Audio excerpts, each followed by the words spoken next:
Hello and welcome. I'm your host, Elizibar.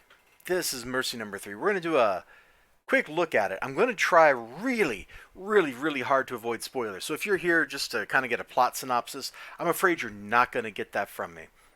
While you're here, if you'd like what you see, be sure to click that like button down there. Leave me a comment. Let me know what you think. And hit that subscribe button and the bell for notifications. I don't put out like 4 videos a day anymore, so you will not be swamped with notifications. All right, great. We got that, pro forma plug stuff done. So what happens in this book? What's this book about? Let's just open this up to the second page of the book. All right, boom. This is where we start up. We got these hunter people who were introduced in the I think it was last issue where we first saw them, killing one of the crazy, weird, otherworldly things, like whatever they are. The gun looks a little funny in her hand. And there's something about that pose. I think it's the coat. It looks awkward around her, but it's still a pretty, like, whoa image when you see it. And then the next page is kind of like the image continues in and it's all just like that. Also, I kind of wish I had the Step and Cedric cover. Is this the Step and Cedric cover? Hold on. It doesn't look like it. This looks like Mirka did the cover. Anyway, it doesn't really matter. It doesn't really matter. Let's get on with our life. I'm going to flip open to, yeah, this is the page I want. So, nothing in this book is wasted. Like here, we have what is essentially conversation on 2 pages. 2 different conversations, in fact. You've got Lady Helene and the little girl, the orphan girl, over here on the left. And they're just coming from a scene where they were putting the corset on Lady Helene and all that stuff. The old man left the room, and now they're having a moment, and their relationship develops. Now, the thing I really like about this book is nothing is wasted. There's not a single wasted word on any of these pages. There's not a wasted stroke of the pen. There's not a wasted, whether this is digital or real paint, there's not a wasted brush stroke. There's nothing wasted. Even the architecture of the panels helps lead your eye around. And there's some very interesting architecture in the panels. Like here, you read this one, then you read this one, and you step down, and you step down. It's a staircase. They're using the top of the panel to lead your eye, just in case you didn't know. And as we step down, we transition from one character to the next. We transition from the happy family to his perspective right here. This is just great, excellent construction of the page. On this side, you have all this great emotion. I mean, there's this great emotion right here, too. You learn so much about this family. Like, the kids are having an absolute blast, giving their dad, a hard time. He's frustrated. He's just like at his wit's end because kids drive you crazy. It's what kids do. It's what kids do. He gets his revenge, though, right here. Absolutely gets his revenge with the little ear pinch. Ah! But their faces tell you so much about the characters. His face tells you so much about him. He's kind of silent, kind of brooding. Maybe just a little bit brooding, but there's a little bit brooding there. Some jealousy. And this all leads up to, you see all this happy, crazy family stuff, and it leads up to a conversation that happens on the next 2 pages. This is just a segue to deeper understanding of his character.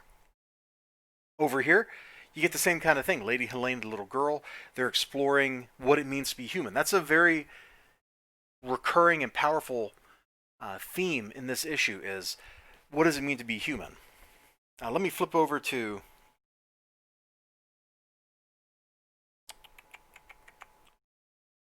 Here we go.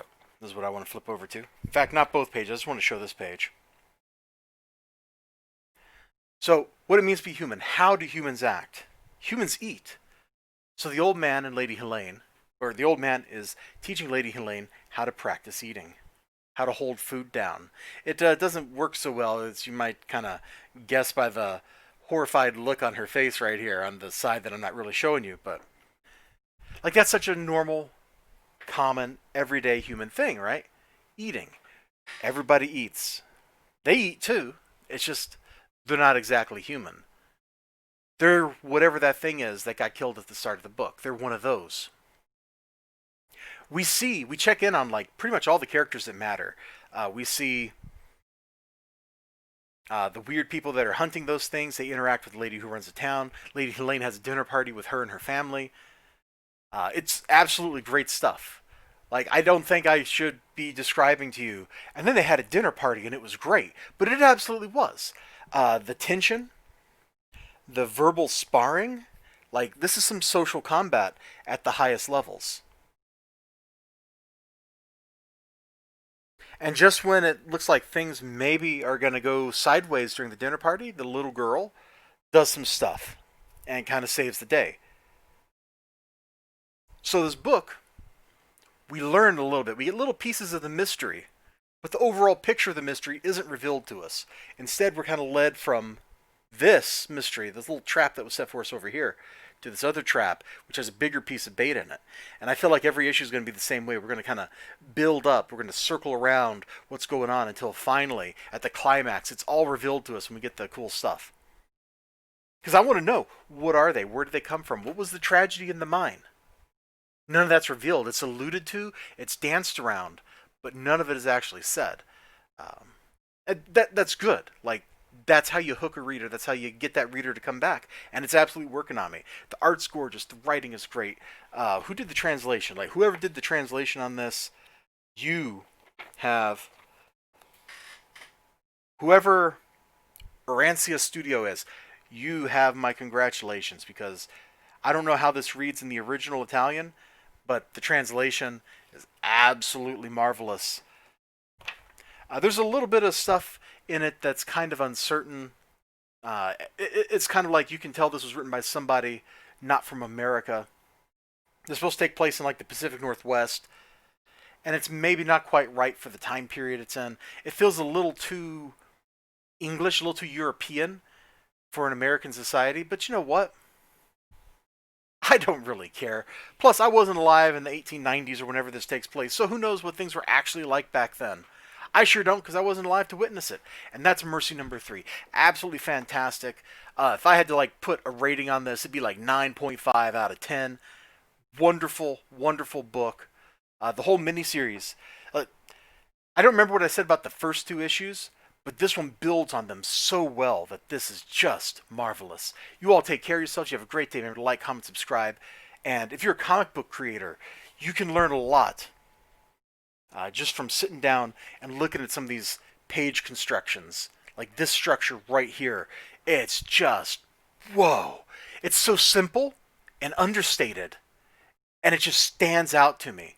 It's like somebody shot a flare in the sky and drew my eye towards, all that stuff. I'm over here gesturing like you can really see my hand, but then I realized you can see my reflection. That's kind of funny. Anyway, you all take care of yourselves. You have a great day. Remember to like, comment, subscribe, all that good stuff. Till next time, bye-bye.